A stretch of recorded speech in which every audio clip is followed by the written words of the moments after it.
Happy kid. Online డిస్కౌంట్స్లో మోసపోయిన అత్తాకోడళ్ళు అదే ఫోన్తో సంపాదించడం మొదలుపెట్టారు. హాల్లో డోర్ బెల్ మోగ్గానే కోడలు ఉత్సాహంగా వెళ్ళి ఒక పెద్ద పార్సల్ పట్టుకొస్తుంది. అది చూసి అత్తగారు, ఏంటమ్మా సిరి, ఆ అమెజాన్ అడవంతా మన ఇంట్లోనే కొలువు తీరుతున్నట్టుంది. ఈ వారం ఇది 4వ డబ్బా కదా అని అడిగింది. దానికి కోడలు, అయ్యో అత్తయ్య, ఇప్పుడు మెగా సేల్ నడుస్తోంది, 80% డిస్కౌంట్. ఈ స్మార్ట్ వెజిటబుల్ చాపర్ చూడండి, అసలు రేటు 5,000, కానీ నాకు కేవలం 1,000 రూపాయలకే వచ్చింది, లాభమే కదా అంది. దానికి అత్తగారు, లాభమా? 1,000 రూపాయలు ఖర్చు చేసి అనవసరమైన ప్లాస్టిక్ ముక్కని ఇంటికి తెచ్చుకోవడం లాభం ఎలా అవుతుంది? నీ దగ్గర 1,000 రూపాయలు మిగలాలి అంటే ఆ వస్తువు కొనకుండా ఉండాలి, దాన్ని పొదుపు అంటారు అని చెప్పింది. సిరి ఆ చాపర్తో కూరగాయలు కోయడానికి ప్రయత్నిస్తుంది. అది సరిగ్గా పనిచేయదు, పైగా ఒక ప్లాస్టిక్ ముక్కు ఊడిపడుతుంది. అది చూసి, అయ్యో, ఇది ఉల్లిపాయలని కట్ చేయాల్సింది పోయి తన్ని తానే కట్ చేసుకుంటోంది అత్తయ్య, రిటర్న్ చేద్దాం అంటే నో రిటర్న్ పాలసీ అంట అంది. అదే మరి, కంటికి కనిపించే మెరుపును చూసి కొంటే చేతికి తగిలే వాత ఇలాగే ఉంటుంది. ఆ కాలంలో మా అత్తగారు నాకు ఒక కత్తిపేట ఇచ్చారు, ఇప్పటికీ దాని పొదను తగ్గలేదు. ఏదైనా మీ స్మార్ట్ వస్తువులకి ఆయుష్ తక్కువే అంది అత్తగారు. ఇంతలో మళ్ళీ బెల్ మోగింది. ఈసారి ఒక అందమైన చీర పార్సల్ వస్తుంది. అత్తయ్య, ఇది చూడండి, ప్యూర్ హ్యాండ్లూమ్ కాంచీవరం అని పెట్టాడు, కేవలం 2,000కే వస్తుందంటే నమ్మలేక ఆర్డర్ చేశాను, ఖచ్చితంగా మీకు నచ్చుతుంది అని చెప్పింది సిరి.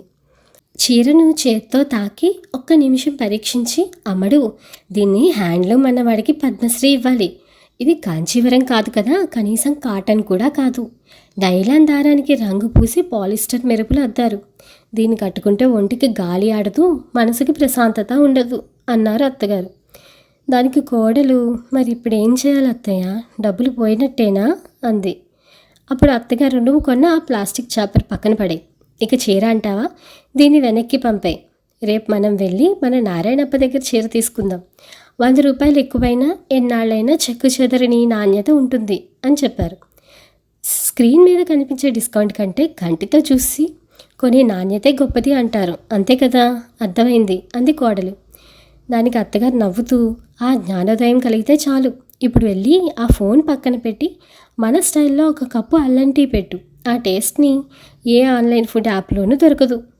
కొద్దిసేపటి తర్వాత సిరి 2 కప్పుల్లో వేడివేడి అల్లం టీ తీసుకుని హాల్లోకి వస్తుంది. కానీ ఆమె చేతిలో టీ కప్పులు, మరో చేతిలో స్మార్ట్ ఫోను ఉంటాయి. ఫోన్ స్క్రీన్ వైపు చూస్తూనే నవ్వుతూ వస్తోంది. అత్తగారు టీ కప్పు అందుకుంటూ, అదేంటి సిరి, నీకు జ్ఞానోదయం అయిందని ఇప్పుడే కదా సంతోషించాను, మళ్ళీ ఆ ఫోన్ మాయలో పడిపోయావా, టీ చల్లారిపోతోంది చూడు అంది. దానికి కోడలు నవ్వుతూ కప్పు బల్ల మీద పెట్టి, లేదత్తయ్య, ఈసారి నా ఫోన్ని డబ్బులు పోగొట్టడానికి కాదు, మన వాళ్ళకి డబ్బులు సంపాదించి పెట్టడానికి వాడుతున్నాను అని చెప్పింది. దానికి అత్తగారు, అదేంటి, ఆ ప్లాస్టిక్ చాపని OLXలో కానీ అమ్ముతున్నావా ఏంటి, అది ఫ్రీగా ఇచ్చినా ఎవరూ తీసుకోరు అంది. దానికి కోడలు, అది కాదత్తయ్య, ఇందాక నారాయణప్ప గారి చీరల గురించి చెప్పారు కదా, వాళ్ళ వస్తువుల్లో నాణ్యత ఉంది కానీ మార్కెటింగ్ లేదు, నాణ్యత లేని నైలాన్ చీరలకే ఇంటర్నెట్లో ఇంత డిమాండ్ ఉన్నప్పుడు నారాయణప్ప గారి అసలైన కాంచీవరం చీరలు ఆన్లైన్లో పెడితే ఎందుకు అమ్ముడుపోవు, అందుకే నా ఫోన్లో వాళ్ళ పేరుతో ఒక ఇన్స్టాగ్రామ్ పేజ్ క్రియేట్ చేశాను, చూడండి, మొన్న ఊరే లేనప్పుడు తీసిన నారాయణప్ప గారి మగ్గం ఫోటోలు ఇందులో పెట్టాను, మన ఊరి కళ అసలైన నాణ్యత అని పేరు పెట్టాను, మనం రేపు వెళ్ళి వాళ్ళకి ఈ విషయం చెప్దాం, ఇక మీదట మన ఊరి కళను దేశమంతా చూసేలా చేద్దాం అని చెప్పింది కోడలు.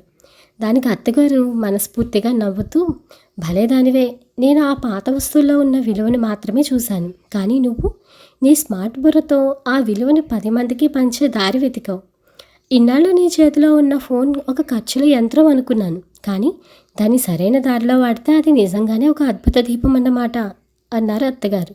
దానికి కోడలు, అవునత్తయ్య, దేన్ని ఎక్కడ వాడాలో, దేనికి ఎంత విలువ ఇవ్వాలో మీ మాటలు నాకు నేర్పించాయి, ఇక పైన ఆన్లైన్లో కొనుగోలు చేయడం కాదు, మన వాళ్ళకి సహాయపడేలా ఆన్లైన్లో అమ్మకాల గురించి ఆలోచిద్దాం అని ఇద్దరు నవ్వుకుంటూ అల్లం టీని ఆస్వాదిస్తూ నారాయణప్ప చీరలకి ఏమని క్యాప్షన్ రాయాలా అని ఆలోచిస్తున్నారు.